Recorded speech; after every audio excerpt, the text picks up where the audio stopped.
Vaporwave. It has been stated that the whole appeal of Vaporwave is its use of remaining unknown. That in a world where nothing is private, it is refreshing to find something that feels like it was found in the dumpster of the thrift shop, where it does not matter where it came from nor who made it, but only that it takes you elsewhere, somewhere distant from reality. So what is Vaporwave? Vaporwave is a genre of music that originated on internet forums such as Tumblr, Reddit, and 4chan in the early 2010s. Primarily concerned with 80s consumer culture, it's described as nihilistic easy listening, and is the first genre to be born and live its life entirely on the internet, making it a completely globalized movement. It all started in 2010, when two seemingly random albums with distinctively different styles merged together to create what we now call Vaporwave. The acclaimed experimental electronic artist Oneohtrix Point Never released a mixtape online under the alter ego Chuck Person with Echo Jams Volume 1. It features a series of repetitive 80s pop jams that are slowed down and spliced apart, with their pop gloss smudged and stretched out into an almost spectral sound. Many described the effect as similar to visiting a futuristic dystopian mall, and the album quickly became a small internet sensation.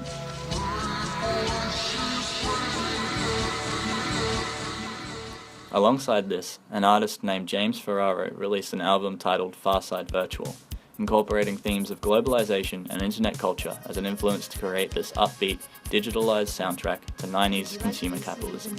The real turning point for the genre, however, was when these two albums were used as inspiration to create what was regarded as a starting point of Vaporwave. In late 2011, an unknown artist named Macintosh Plus released Floral Shop, a curious synthesis of 80s soul and funk tunes that were slowed down, chopped up, and repackaged as bizarre, eerie, droning tracks that make the listener easily uncomfortable. It quickly gained traction and created a small niche market on internet forums for anyone who liked bizarre 80s elevator music. One song in particular garnered considerable popularity and was The Computing of Lisa Frank 420/Contemporary, which features the slowed down Diana Ross song It's Your Move, droning on the misheard lyrics of It's All in Your Head, repeated multiple times over the course of 7 minutes. Do you understand? It's all in your head.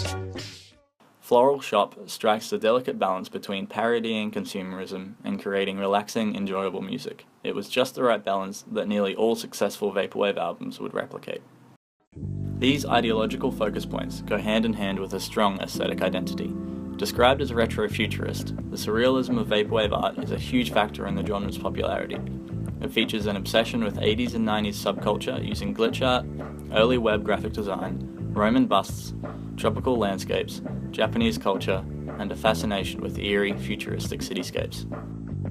The nihilism and detachment in modern meme culture is also reflected in the aesthetic, often described as reflecting the futility of being 1 in 7 billion.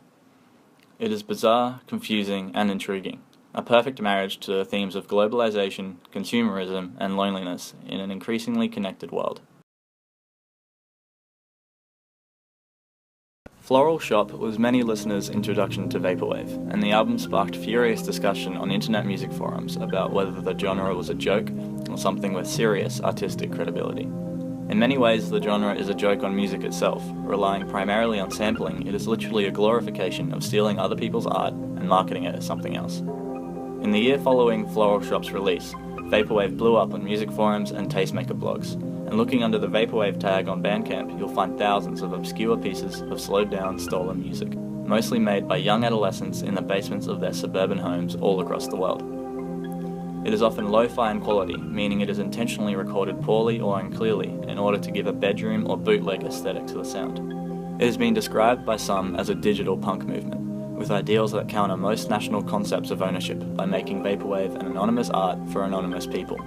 Adam Harper noted that Vaporwave artists are mysterious and often nameless entities that lurk the internet, often behind a pseudo-corporate name or web facade. The ideology of Vaporwave spread as more and more youths became enthralled in the eerily enchanting universe of Vaporwave.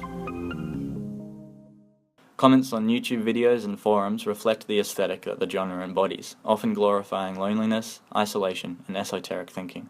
Vaporwave walks a very fine line between a ridiculous joke and a pretentious art movement, and that is something incredibly attractive to this generation of post-ironic teenagers. In late 2012, many cult internet music critics began to pick up on the movement. Michelle Luke of Vice Media wrote that it's post-elevator music, corporate smooth jazz Windows 95 pop. She explained that parodying commercial taste isn't exactly the goal. Vaporwave doesn't just recreate corporate lounge music. It plumps it up into something sexier, sadder, and more synthetic. Music educator Grafton Tanner wrote, "Vaporwave itself is a kind of musical parody of pop consciousness. It never strived for mass appeal. It doesn't need our validation." And that's true for any artifact of counterculture. Mass acceptance would weaken its claim to authenticity. And that's exactly what happened. This pattern is seen time and time again with underground movements. A movement starts small, unique, and inspired, with a few pockets of dedicated fans and tastemakers. The movement grows and reaches a larger number of culturally in-tune youths, bringing more buzz, discussion, and contributors. The movement reaches critical mass, and is now noticed by behind-the-times critics, brands, and media. Then, the original creators and fans leave the movement, deeming it mainstream and therefore stripped of authenticity and originality. This pattern has been seen in music genres and art movements throughout history. However, before the advent of the internet, these movements would take decades to live out this life cycle. But now, with the speed at which internet culture moves, genres have been born, celebrated, and then killed off in under a year. Unfortunately, like previous fad genres like sea-punk and witch house, many people expected Vaporwave to fall to the same fate. By early 2013, most Vaporwave releases were horribly put together messes by people trying to cash in on the genre, and many original followers had already given up on the movement. The phrase "Vaporwave is dead" seemed to carry itself around in internet forums, and the genre seemed doomed to die in a pit of irony and cynicism unless something changed. In early to mid-2013, there was a growing number of artists creating tapes mimicking the same sound of early Vaporwave, but refraining from delving into the overused theme of capitalism and 80s nostalgia. These artists were mostly inspired from a largely underground producer under the alias Skeleton, who produced a collection of spooky, ethereal songs for his popular eponymous tape. The artists saw that the genre needed change, and set out to challenge the preconceived notion that Vaporwave only had one style and one overarching goal. They succeeded. All of these artists started something new in the Vaporwave movement, and it was only natural that several artists would follow in their footsteps. This began a new wave of subgenres, all of which embraced the central idea of Vaporwave, but deviate slightly in style and ideals. Blank Banshee, a Canadian producer, redefined the genre by adding a trap influence with the self-released album Blank Banshee Zero. A remix of obscure new age songs with trap beats, the artist managed to capitalize on the huge pre-established audience for hip-hop and electronic trap.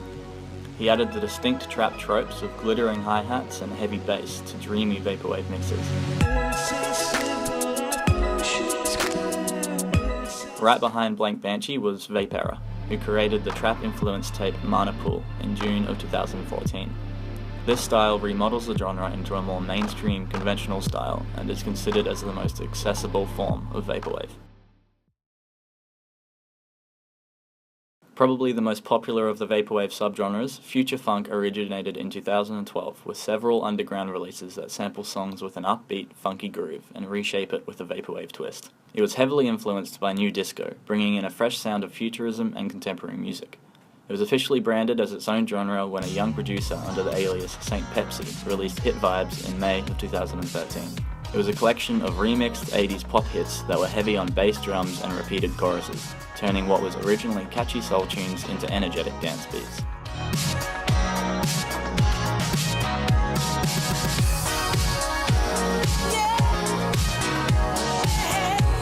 This release grew quickly in popularity, making future funk the new sound of Vaporwave.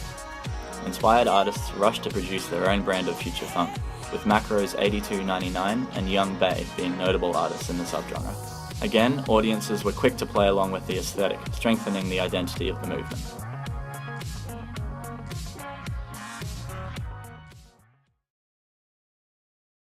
On the flip side of future funk, there's Mallsoft, which relies heavily on reverb and atmosphere and utilizes elevator music as its main inspiration. Disconscience released Hologram Plaza in April of 2013, a collection of droning 80s funk tunes with heavy reverb and eerie treble reducer.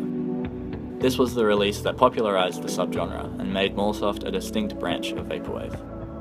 In October of 2014, Corp released Palm Mall, notable for being a good example of Vaporwave dealing with the theme of modern capitalism.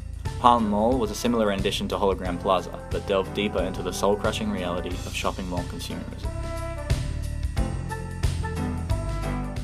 Vanity released Plaza in early 2015, a collection of drawn-out, smooth jazz tunes creating a sensation of late-night wandering, a journey through a desolate plaza all alone. Beyond these subgenres, Vaporwave continued to fracture and expand, producing hundreds of offshoot ideas and aesthetics. The genre expanded so greatly that it became impossible to ignore, and Vaporwave began to influence wider pop culture.